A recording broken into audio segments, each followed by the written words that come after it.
Hi YouTube. Do you know that feeling when everything seems to be conspiring against you? Your boss doesn't appreciate your work, your partner doesn't seem to have your back, and your friends are nowhere to be found. Who do you turn to when the world seems to turn against you? What unknown forces might awaken deep inside of you?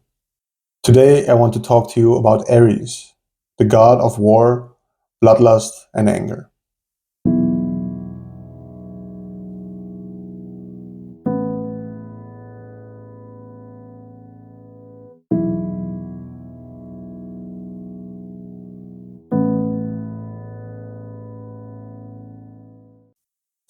In this series, I will attempt to give psychological significance to the lore and myth of the 12 Olympian gods from ancient Greece. I will try to make my case one by one that these gods represent fundamental forces, desires, or even laws of nature that we humans simply have to deal with. And I hope that by taking a deep dive into the stories of these immortal beings, we can learn something useful that can be applied to our mortal lives. So, who was Ares? Ares was one of the 12 Olympians. He was the god of war, he was the god of bloodlust and anger, but he was also considered as a very courageous character. He's usually depicted as a fierce warrior, dressed up in armor, and always ready to fight. The stories that he is most frequently covered in are always based around some kind of warfare or battle, but it doesn't necessarily mean that the side that he is on will necessarily be the winning side. If we look at the parallel of Ares in the Roman mythology, which would be the god Mars, he has a very similar role, with the simple extension that Mars is not only the god of war, but he's also considered a protector. So now that we know a little bit about who Ares is, you might wonder, what does it matter to me?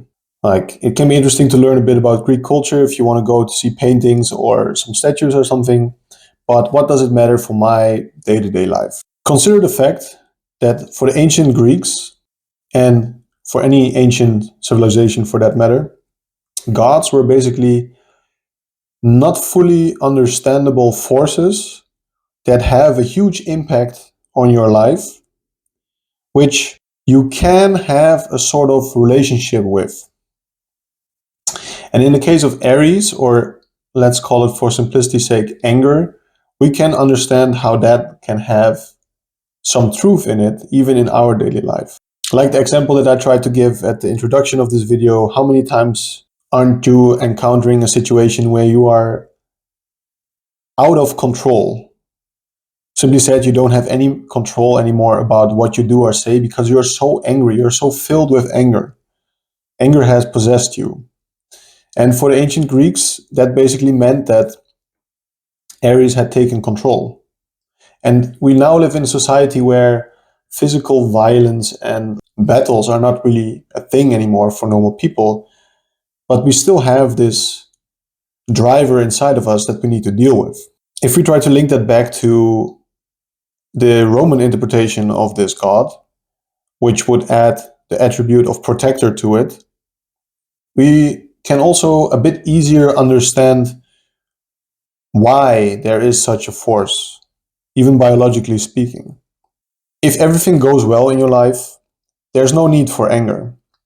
But if someone pushes your boundaries, you need to respond. And sometimes that response can be with verbal anger, but sometimes it needs to be violence. And if you would try to extrapolate the most extreme version of that, you would get to the god of war, which is a fierce warrior that always wants to fight regardless. Now, the interesting thing about the ancient way of dealing with gods is that these gods themselves are, in a way, very human. So they have human personalities. They can be tricked. They can be seduced, persuaded.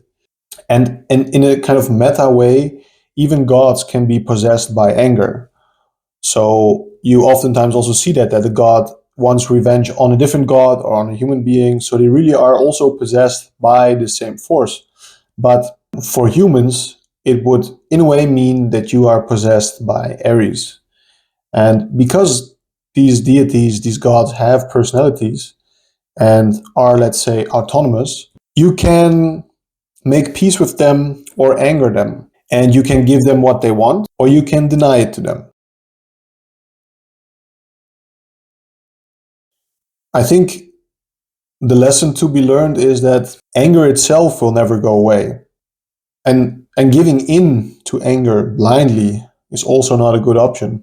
What you want to do is try to choose the moments where you really let anger be a protector for your boundaries. Let anger do what anger is good at. Give it its moments to have small eruptions so it never has to come to the full-blown volcanic eruption. Because this is quite a complex topic, and it also cost me a lot of time to understand, and I don't know if I fully understand it yet, but I think this book has really helped me a lot with that. It is a book on interpreting shadow archetypes, of which king, warrior, magician, and lover are four. And the warrior archetype really nicely explains how you can view the situation with Aries. And the warrior archetype has two kind of shadow variants, one of it which is the sadist and one of which is the masochist. And if you try to assume that you can be someone who is never angry and who never will be angry and doesn't need anger, then you will simply be consumed by the shadow version, which is the masochist. So you will let people run over you. You will not defend your boundaries, and you will be defeated until you reach a certain breaking point that your ego cannot handle it anymore. And then you will kind of flip into the sadist mode and release all your anger. And probably pretty uncalled for, maybe aggressive or violent, but definitely not to the extent that you would like to. If we are possessed by the active pull of the warrior shadow, we will experience him in a sadistic form. We will abuse ourselves and others. If we feel that we are not in touch with the warrior, however, we will be possessed by his passive pull. We will be cowardly masochists. If we are under the power of the masochist, we will take far too much abuse for far too long, and then explode in a sadistic outburst of verbal and even physical violence.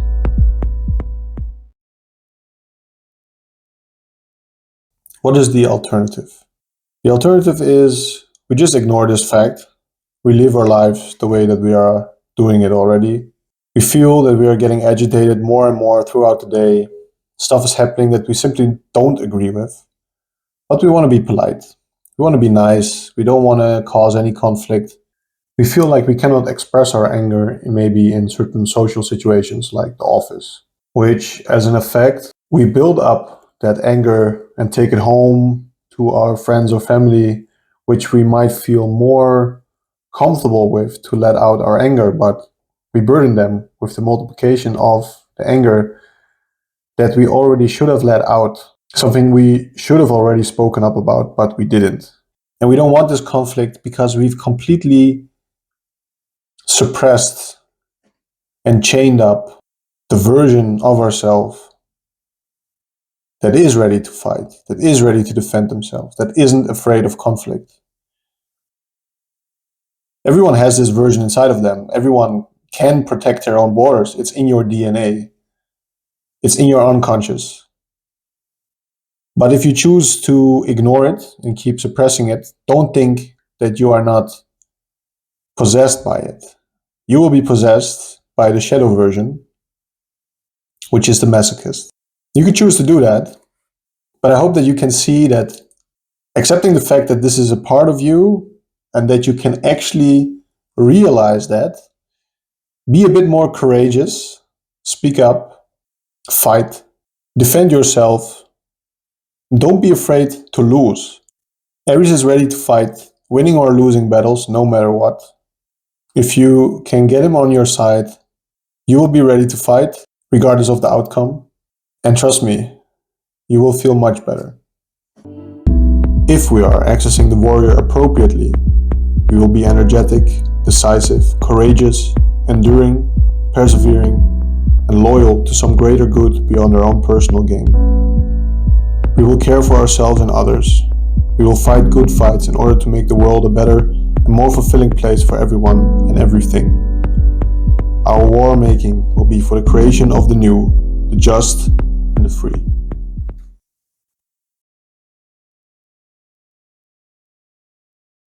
Don't be afraid to be angry. You are human. It's okay to be angry. It's your right to be angry, and sometimes it's even your duty to be angry. Let's get rid of this taboo of getting angry. If anger becomes a more normal thing, we all feel less shameful about it. I'm very confident that the amount of anger we feel will actually go away. Don't try to suppress this force because it will come back stronger. There are situations where you want to hold your tongue and where you definitely don't want to get into a fight. But suppressing your anger is not a sustainable mode to be in. We are simply not computers, but we are human. Therefore, we can experience anger. And most of the cases, that anger is meant to protect your borders, to protect your life, to protect your psychology, your spirituality, your intellect. Have faith in yourself. Say what you need to say. Get angry. Discuss it. Have the fight. Win or lose. Whatever happens, it's the right thing to do. Guys, this was it. The end of the first episode of this new series. I'm super excited to continue with this. It's something that I'm really passionate about. I hope that I could give you some new insights. I had to say I didn't know a lot about Aries before I started this, and I think I have learned quite a bit more about Aries and about myself. Let me know in the comments if you find this helpful and in which way you think you could apply it to your daily life. Have a great day.